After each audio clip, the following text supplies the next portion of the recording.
Hello, faculty, and all others reviewing my application. I wanted to thank you for the invitation and allowing me to provide reasons I'd be great for the MA Clinical Mental Health Human Services program.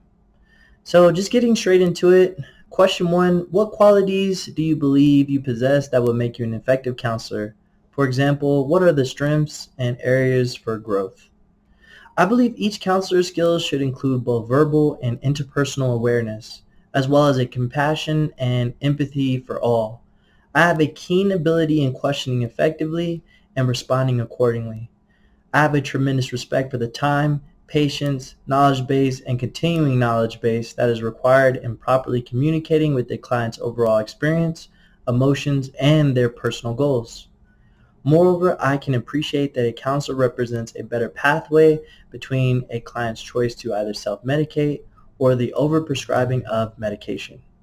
The majority of problems occur in nature, such as loss of job, unstable relationships, lack of financial opportunities or success, and poor self-image. To treat non-medical issues with medication leads to horrifying consequences. Therefore, I made the conscious decision to not attend medical school and the path of a psychiatrist. Question number two: why are ethics important in counseling? Ethics aligns moral correctness directly with the counseling profession in many ways. It obliges us to not breach client confidentiality, and it protects client information.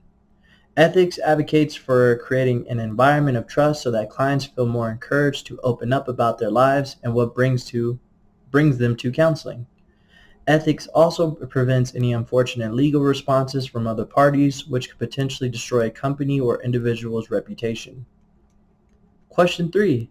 How do you relate to or connect with others who are different than you? Similarities have always promoted an atmosphere of relatability, openness, and friendship, whether or not it indicates liking or disliking. That is why it's important to gauge the client to discover their interest or similar interests. It might be advantageous to ask how their interests affect their life and those around them. Are there stories that the counselor could share with their client and vice versa? The only true way to connect to others is to apply a genuine level of interest and fascinations of all clients you are in session with. As we share, we then create a connection, and as that connection grows, we realize that we are much more similar than we are different, and that we are one and the same. Question number four. What life experiences have you had that led you to apply to this counseling program? Personal, professional, or otherwise?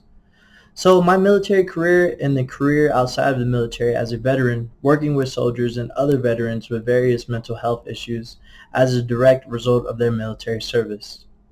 While I was in service, I lost soldiers to mental health, and at the time I was inexperienced, confused, hurt, lacked conversational skills regarding their particular needs, but I really started to pay attention to the system that avoided a soldier's psychological pain, a system that prided itself on toughing it out, a system that was more interested in the physical body and the performance of running and doing push-ups as opposed to the hurdles of depression, PTSD from service, and self-image disorders. Question number 5. What sets you apart from the other students who are applying? So for question 5, I thought it was unfair because I do not judge my accomplishments and merits in a way to demean or misrepresent the talents of the other applicants. I say to anyone who is passionate about our profession and has got this far deserves a chance despite how many seats there are in the program. Question number 6. Where do you see yourself professionally in 5 years? Articulate personal goals and populations you see yourself serving best and why. So for number 6, the LPC licensing opportunity as part of the program was very attractive to me, especially seeing how I'm striving towards private practice. I see myself working with the adult population to affect change in the way adults feel about themselves, navigate in the world they desire to be part of, work with them to improve on the challenges and direction they want to take with their families and their personal and intimate relationships.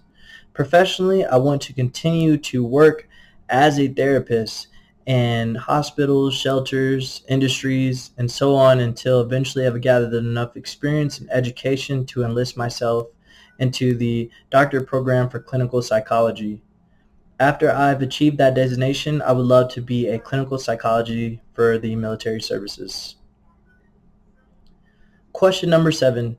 How might you overcome the barriers that present themselves while you are in graduate school? So, barriers only exist if you allow them. If you are truly interested in the counseling profession, then you aren't focused on the barriers at all.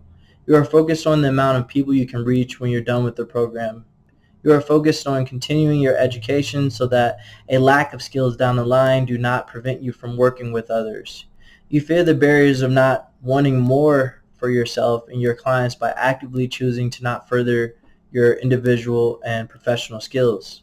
I think it's important for each individual approaching um, grad school or even considering going to assess if it is doable, the requirements for completion, particular challenges with time management, whether to seek a therapist for maintaining balance in work and professional life.